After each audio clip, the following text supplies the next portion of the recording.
छात्रा के ऑनलाइन पाठशाला में आप लोगों का स्वागत है। हम लोग आज अपने इस क्लास में पीजीटी या प्रवक्ता परीक्षा के लिए एक महत्वपूर्ण टॉपिक को स्टार्ट कर रहे हैं। पीजीटी या प्रवक्ता परीक्षा के लिए आपने एक महत्वपूर्ण टॉपिक को स्टार्ट करने चल रहे हैं और उस टॉपिक का नाम है लोक प्रशासन। लोक प्रशासन पर आधारित सवाल आपके पीजीटी के एग्ज़ाम में अवश्य ही हर हाल में पूछा जाता है और कमोबेश अगर देखा जाए तो इसके सवालों की संख्या सामान्यतः 20 रहती है। आप मान के चलें 2-4 सवाल आगे भी हो सकता है, 2-4 सवाल पीछे भी हो सकता है। पब्लिक एडमिनिस्ट्रेशन का अध्ययन कैसे आप करेंगे? पब्लिक एडमिनिस्ट्रेशन का अध्ययन करने के लिए अवस्थी एवं माहेश्वरी की एक किताब है। अवस्थी एवं माहेश्वरी की एक किताब है और उस किताब को आप ले लें आज, जिसका नाम है लोक प्रशासन का सिद्धांत एवं व्यवहार। लोक प्रशासन का सिद्धांत एवं व्यवहार नाम से यह किताब है और इस किताब को आप ले लीजिए तथा प्रीवियस ईयर के सवाल जो पहले पूर्व परीक्षा में आपको पूछा गया है उन सवालों को अभ्यास में लाइए। पूर्व परीक्षा के पूछे गए प्रश्न को आप ले करके उसका अभ्यास करना शुरू करें। अभ्यास करेंगे तो आपकी तैयारी बहुत ही परिपक्व हो जाएगी। इस पर आधारित सवालों को आप पढ़ें और क्लास को पढ़ते समय आप अपने आप से नोट्स बनाने की कोशिश करें और किसी भी किताब, चाहे अवस्थी माहेश्वरी की, BL फाड़िया की या जो भी किताब आपके पास हो, उसको पढ़ने के पश्चात ही क्लास को देखना स्टार्ट करें। पब्लिक एडमिनिस्ट्रेशन बहुत ही महत्वपूर्ण टॉपिक है और आपके प्रवक्ता परीक्षा यूपी पीजीटी एग्ज़ाम के लिए जो इसमें पाठ्यक्रम निर्धारित किया गया वह यही पाठ्यक्रम है, भारतीय लोक प्रशासन का सिद्धांत एवं व्यवहार। इसमें लिखा है इन्होंने भारतीय लोक प्रशासन का सिद्धांत एवं व्यवहार के नाम से इसका टॉपिक निर्धारित किया है और उस टॉपिक के अंतर्गत सबसे पहले इन्होंने लिखा है प्रशासकीय व्यवहार। प्रशासकीय व्यवहार प्रशासकीय व्यवहार के अंतर्गत इन्होंने जो टॉपिक आपको निर्धारित किए, ये पहला टॉपिक इन्होंने निर्धारित किया जिसमें इन्होंने दिया है निर्णयन को, दूसरा दिया है इन्होंने नेतृत्व को और तीसरा दिया है मोटिवेशन को, अभिप्रेरणा को। ये 3 बातें इसमें इन्होंने रखा है। एक अन्य बात भी है जिसको संप्रेषण या संचार कहा जाता है। संप्रेषण या इसको संचार के नाम से जानते हैं। किसी भी संगठन में संचार या सूचनाओं का आदान प्रदान अत्यंत महत्वपूर्ण होता है। उसके बाद दूसरा टॉपिक इन्होंने निर्धारित किया और वह दूसरे टॉपिक का नाम लिखा है संगठन की संरचना। संगठन की संरचना मुख्य कार्यपालिका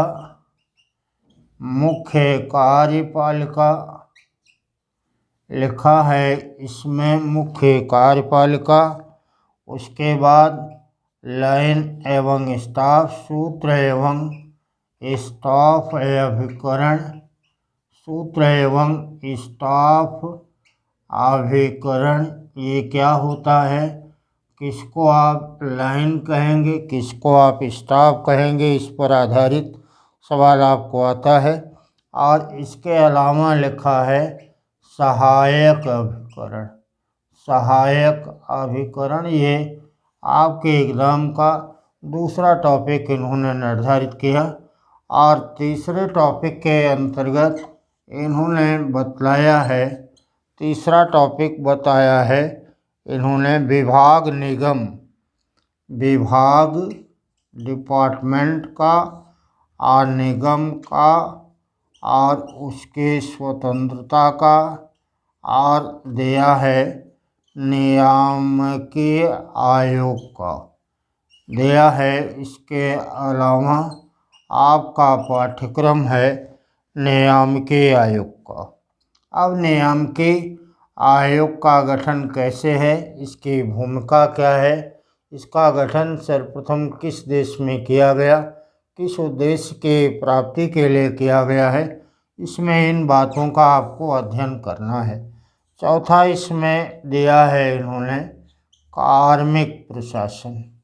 कार्मिक प्रशासन का अर्थ है कि आपको पढ़ना है व्हाट इज ब्यूरोक्रेसी, नौकरशाही क्या है, और नौकरशाही पर मैक्स वेबर के विचार क्या हैं, और मैक्स वेबर के विचार के साथ साथ भर्ती क्या है, प्रशिक्षण क्या है, और पदोन्नति क्या है।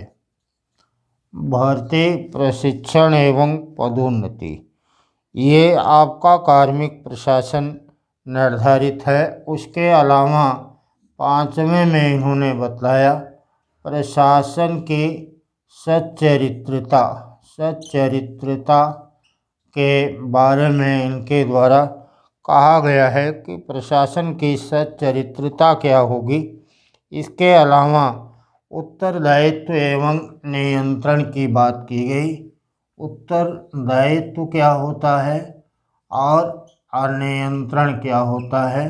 कंट्रोल एवं अकाउंटेबिलिटी, प्रशासन के ऊपर नियंत्रण के कौन कौन से साधन होंगे, इस बारे में इन्होंने बतलाया। और इसमें कहा है कि संसदीय नियंत्रण क्या होता है, और संसदीय नियंत्रण के साथ साथ अब बजटीय नियंत्रण क्या होता है। बजटीय नियंत्रण क्या होता है।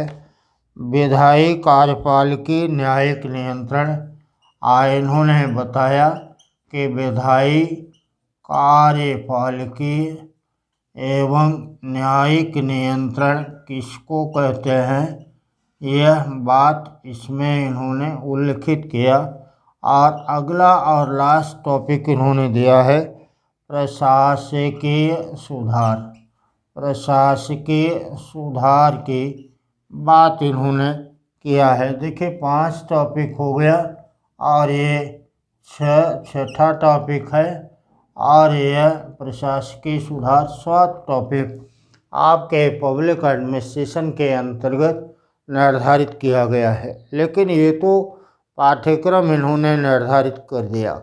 इस पाठ्यक्रम के अतिरिक्त भी अगर आपको पब्लिक एडमिनिस्ट्रेशन पढ़ना है तो सबसे पहले इस बात का अध्ययन करना आपके लिए बेहद अनिवार्य होगा कि what do you mean about public administration, what is definition of public administration, scope इसका क्या है, विषय क्षेत्र इसका क्या है, इसका इम्पोर्टेंस क्या है पब्लिक एडमिनिस्ट्रेशन का, और लोक प्रशासन का एक विषय के रूप में डेवलपमेंट कैसे हुआ, और इस डेवलपमेंट के अंतर्गत न्यू पब्लिक एडमिनिस्ट्रेशन का डेवलपमेंट किस प्रकार से होता है, इसका बेसिक कैरेक्टर क्या है। इस पर आधारित सवाल आपके एग्ज़ाम में लगातार पूछे जा रहे हैं। पाठ्यक्रम के अंतर्गत इन्होंने भले ही निर्धारित इसको नहीं किया हो, इसलिए हम लोग अपनी बात को पब्लिक एडमिनिस्ट्रेशन के संदर्भ में सबसे पहले बात यहीं से करना स्टार्ट करेंगे कि लोक प्रशासन क्या है, और लोक प्रशासन के अर्थ से आप क्या समझते हैं, लोक प्रशासन की परिभाषाएं कौन कौन सी हैं, और लोक प्रशासन के विषय क्षेत्र का किस प्रकार से निर्धारण किया गया, और उस विषय क्षेत्र के पश्चात लोक प्रशासन विषय का विकास कैसे होता है।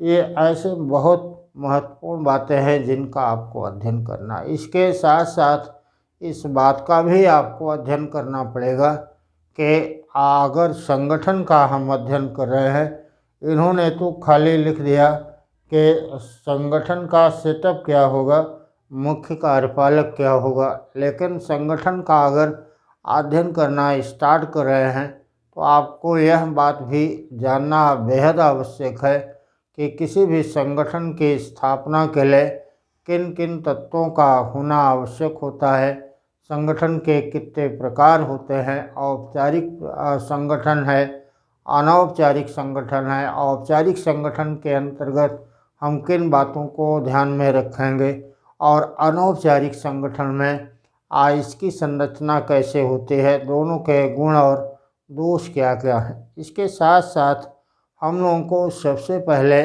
इस बात को पढ़ना पड़ेगा संगठन के सिद्धांत के अंतर्गत, संगठन के नियम के अंतर्गत। संगठन का सिद्धांत जब आप देखना स्टार्ट करेंगे तो सबसे पहले आएगा उसमें वैज्ञानिक प्रबंधन, और वैज्ञानिक प्रबंधन की बात किया है टेलर ने। उसके बाद आएगा शास्त्रीय प्रबंधन या परंपरावादी प्रबंधन के विपरीत, जिन विचारकों के द्वारा, प्रशासनिक चिंतकों के द्वारा अपनी बात करना शुरू किया गया, उसमें वैज्ञानिक प्रबंध टेलर का विचार। शास्त्रीय विचारक में आपको पढ़ना है हेनरी फेयोल का विचार, गुलिक और लूथर गुलिक और उर्विक का विचार, मूने और रेले का विचार, मैरी फॉर्क और फोलेट का विचार। और आपको इसमें पढ़ना है मैक्स वेबर के इसी नौकरशाही का अध्ययन, जो कि लोक प्रशासन का आधार स्तंभ माना जाता है, उसको भी आपको देखना पड़ेगा। ये बातें भी हम लोग अपने इसी क्लास में करना स्टार्ट करेंगे कि कौन कौन से महत्वपूर्ण चिंतक हैं और इस संपूर्ण चिंतन के प्रतिक्रिया के परिणाम स्वरूप एक और विचारधारा का जन्म होता है जिसको हम कहते हैं मानव संबंधवादी विचारधारा। और उस मानव संबंधवादी विचारधारा का प्रतिपादन करने का श्रेय जाता है एल्टन मेयो का। इसलिए आपको एल्टन मेयो के विचार पर भी आधारित सवाल पूछे जाते हैं, उनको भी ध्यान में रखने की आवश्यकता आपको होगी। इसके बाद एक अन्य विचारक है जिस पर आपको सवाल आता है और उनके उपागम का नाम, उनके सिद्धांत का नाम व्यवस्थावादी सिद्धांत है। और व्यवस्थावादी सिद्धांत का प्रतिपादन किया है चेस्टर बर्नार्ड ने। चेस्टर बर्नार्ड का वर्क क्या है, उसकी भूमिका क्या है, इतनी बातों का अध्ययन आपको पब्लिक एडमिनिस्ट्रेशन के इस पार्ट के अंतर्गत पढ़ना है। तो चलिए हम लोग अपनी बात को करना स्टार्ट करते हैं कि पब्लिक एडमिनिस्ट्रेशन से आप क्या समझते हैं। What do you mean public administration. Public administration मूलतः राजनीति विज्ञान का ही पार्ट है। जैसा कि आप देख रहे हैं, आपने प्रवक्ता परीक्षा के लिए फॉर्म डाला है राजनीति विज्ञान से, बट आपको पढ़ना है पब्लिक एडमिनिस्ट्रेशन, क्योंकि पब्लिक एडमिनिस्ट्रेशन अलग से कोई विषय न होकर इसे राजनीति विज्ञान का ही पार्ट समझा जाता रहा। लंबे समय तक हम लोग इसका अध्ययन करते रहे राजनीति विज्ञान के अंतर्गत, लेकिन कालांतर में 19वीं सदी जब आई, या यूं कहें कि 19वीं सदी का उत्तरार्ध जब आया, तब 19वीं शताब्दी के उत्तरार्ध में इस बात को जोर पकड़ाया जाने लगा, इस बात की कवायद होने लगी कि आप पब्लिक एडमिनिस्ट्रेशन का अध्ययन अलग एक विषय वस्तु के रूप में, एक अलग विषय के रूप में, एक स्वतंत्र सब्जेक्ट के रूप में क्यों न किया जाए। इस बात पर आधारित पब्लिक एडमिनिस्ट्रेशन रहा। तो एक बात तय है कि सबसे पहले टू द पॉइंट अगर बात करें कि लोक प्रशासन का अध्ययन हम लोग कहाँ कर रहे थे।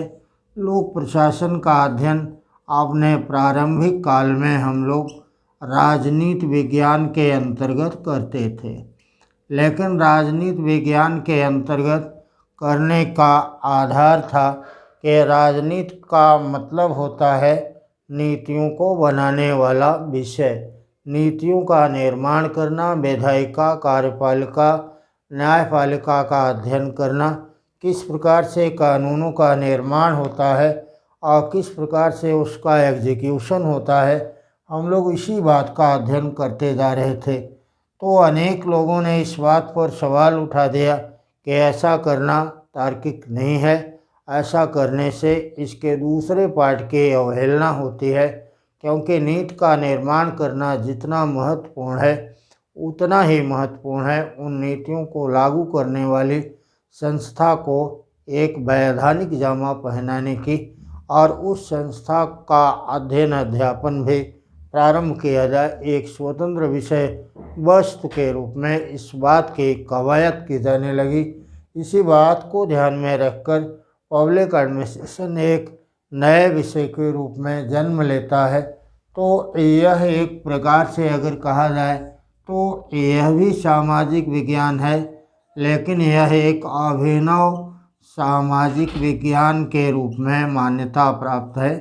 यह एक अभिनव सामाजिक विज्ञान कहा जाता है क्योंकि यह 19वीं सदी में 19वीं शताब्दी के उत्तरार्ध में विकसित होता है। यह 19वीं शताब्दी के उत्तरार्ध में विकसित हुआ लोक प्रशासन, और लोक प्रशासन का सामान्य अर्थ है, देखिए लोक का सामान्य अर्थ होता है जनता, लेकिन लोक का विशिष्ट अर्थ क्या होता है। आपके एग्ज़ाम में यह सवाल पूछा गया, प्रवक्ता के एग्ज़ाम में इस पर आधारित सवाल आपको पूछा गया कि लोक का विशिष्ट अर्थ क्या है। तो लोक का विशिष्ट अर्थ होता है सरकार, सामान्य अर्थ होता है जनता और विशिष्ट अर्थ लोक का होता है सरकार। प्र का अर्थ होता है भली भांति। प्र एक उपसर्ग है जो सास धातु के साथ जुड़ा हुआ है, और सास धातु का अर्थ होता है सेवा करना, प्रबंधन करना, सेवा करना या प्रबंधन करना या लोगों की देखभाल करना, लोगों की देखभाल करना, इसका सामान्य अर्थ होता है। इसलिए कहा गया कि कोई भी ऐसा विषय जो लोगों की सेवा, प्रबंधन और लोगों के देखभाल से संबंधित हो उसको हम लोक प्रशासन कहते हैं। तो लोक प्रशासन का यह तो देखिए सामान्य अर्थ हो गया, और लोक प्रशासन में लोक का सामान्य आशय जनता है लेकिन विशिष्ट आशय सरकार है। इसका मुख्य कारण है कि पब्लिक एडमिनिस्ट्रेशन का बेसिक विषय वस्तु या इसका सब्जेक्ट मटेरियल जो है वह है जनता, लेकिन जनता की सेवा कौन करेगा, जनता करेगा या सरकार करेगा, और सरकार के रूप में कौन करेगा। जैसा कि आपको एक बात मालूम है कि राज्य अमूर्त अवधारणा है, और उस अमूर्त अवधारणा का मूर्त रूप उसके कार्यों को, उसके गतिविधियों को, उसके उद्देश्यों को क्रियान्वित करने वाली संस्था का नाम सरकार है। सरकार के 3 अंग होते हैं, एक को विधायिका कहा गया, दूसरे को कार्यपालिका कहते हैं और तीसरे को न्यायपालिका कहा गया। तो इनके द्वारा तो काम किया नहीं जाता। अब काम किया जाता है कौन, नीतियों का निर्माण करना, कानूनों का निर्माण करना विधायिका का काम है, और कार्यपालिका का काम है उसको लागू करना। संविधान का संरक्षण करने का काम के निर्मित विधियां और क्रियान्वित विधियां अकॉर्डिंग टू कॉन्स्टिट्यूशन है या कॉन्स्टिट्यूशन के अकॉर्डिंग नहीं है, इस जांच पड़ताल का अधिकार, न्यायिक परीक्षण का अधिकार, उसको देखने का अधिकार, संभालने का अधिकार दिया गया है न्यायपालिका को। लेकिन कार्यपालिका भी 2 है, एक को कहते हैं राजनीतिक कार्यपालिका, और यह राजनीतिक कार्यपालिका क्या है, अस्थायी है, क्योंकि मंत्रिपरिषद के सदस्य एक निश्चित समय के लिए आते हैं। 5 वर्ष सामान्यतः भारत में इनका कार्यकाल होता है, और उस कार्यकाल की समाप्ति के पश्चात यह राजनीतिक कार्यपालिका अपने कार्य से हट जाती है। लेकिन दूसरा एक अन्य कार्यपालिका है जिसको हम ब्यूरोक्रेटिक एग्जीक्यूटिव कहते हैं, नौकरशाही कार्यपालिका।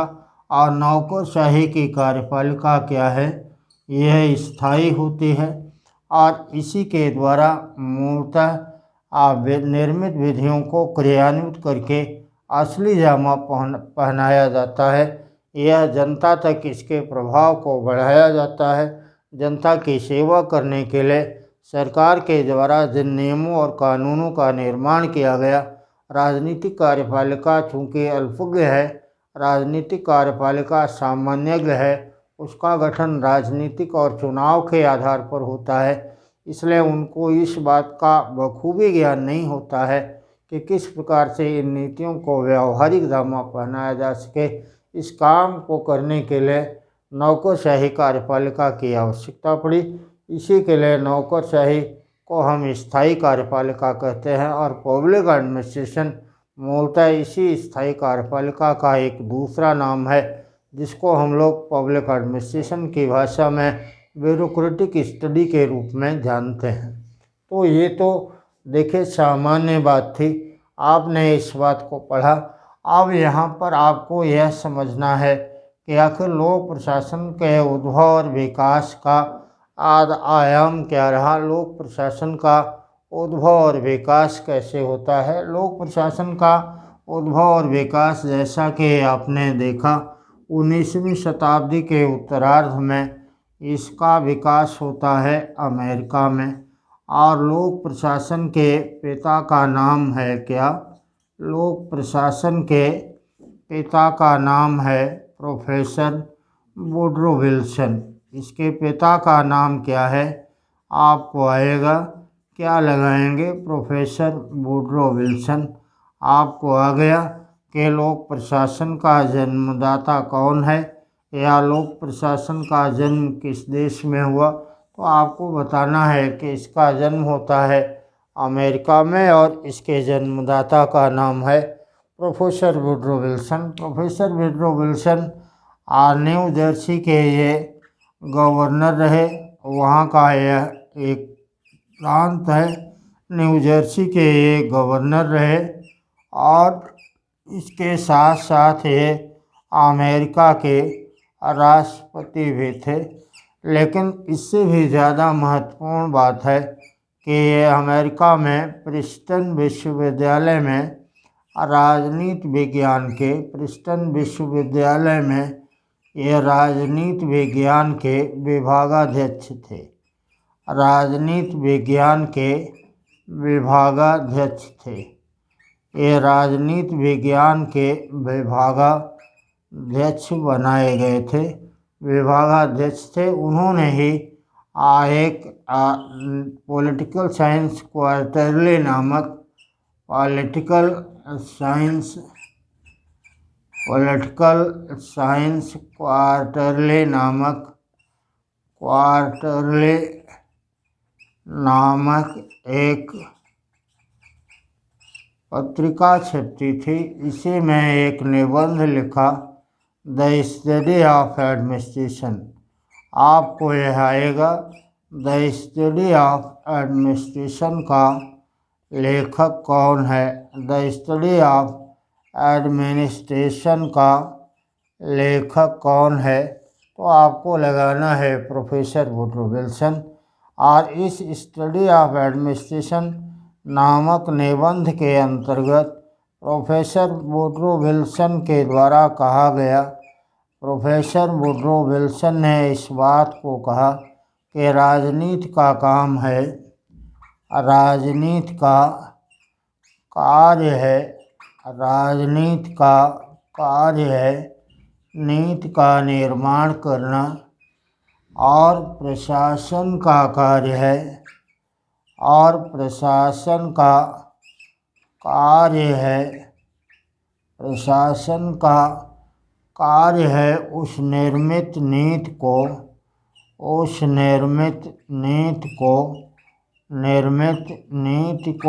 लागू करना।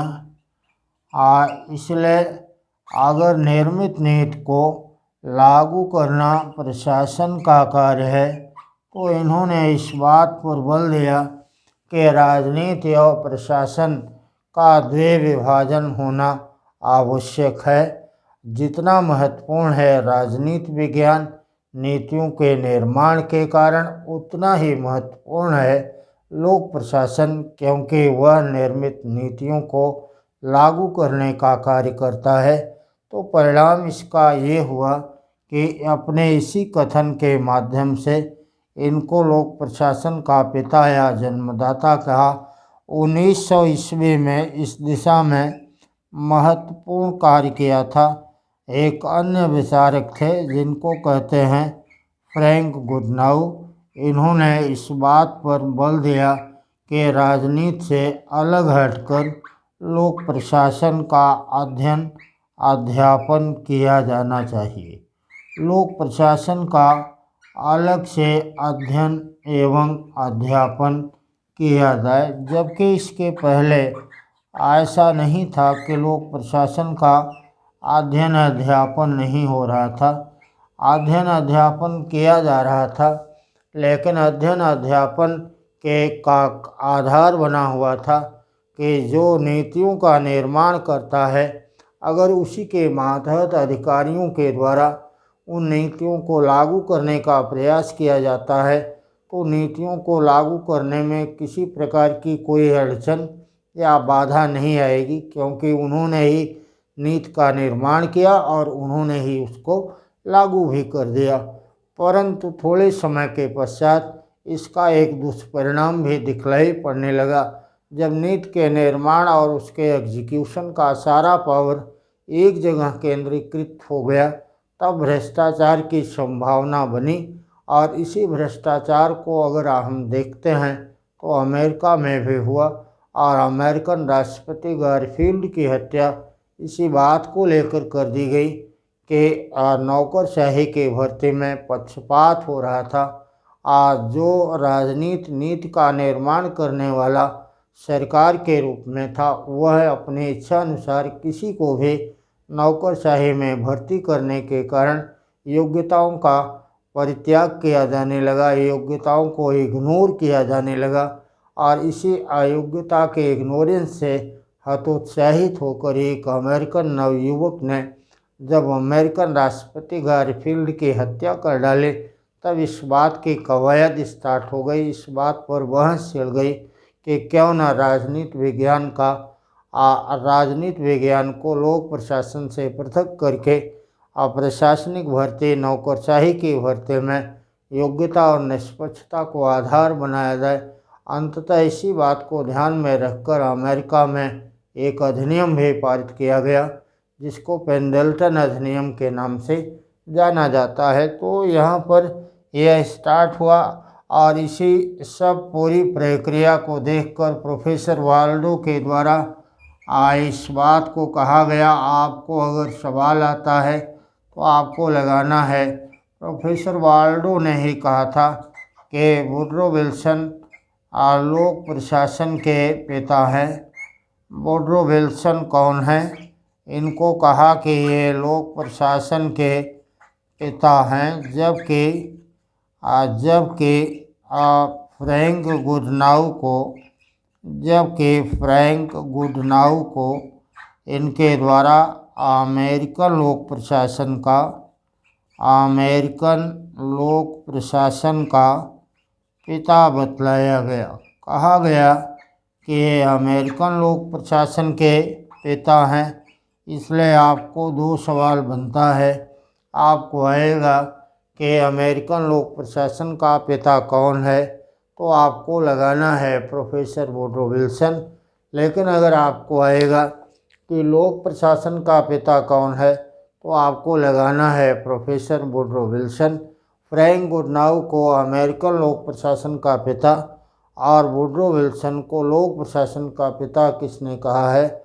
यह बात कहा है प्रोफेसर वाल्डो ने। तो देखिए, हम लोग अपने आज के इस क्लास में लोक प्रशासन का एक संक्षिप्त अध्ययन करना स्टार्ट किए हैं, और इस बात में हम लोग अपने कल की क्लास में बात करेंगे कि लोक प्रशासन की परिभाषा क्या होती है और लोक प्रशासन का विषय क्षेत्र क्या है, लोक प्रशासन के अध्ययन के कौन कौन से दृष्टिकोण हैं, इस बात का अध्ययन करेंगे। तो चलिए, हम लोगों का आज का क्लास यहीं तक था। अगले क्लास में फिर मिलते हैं। तब तक के लिए धन्यवाद। जय हिंद।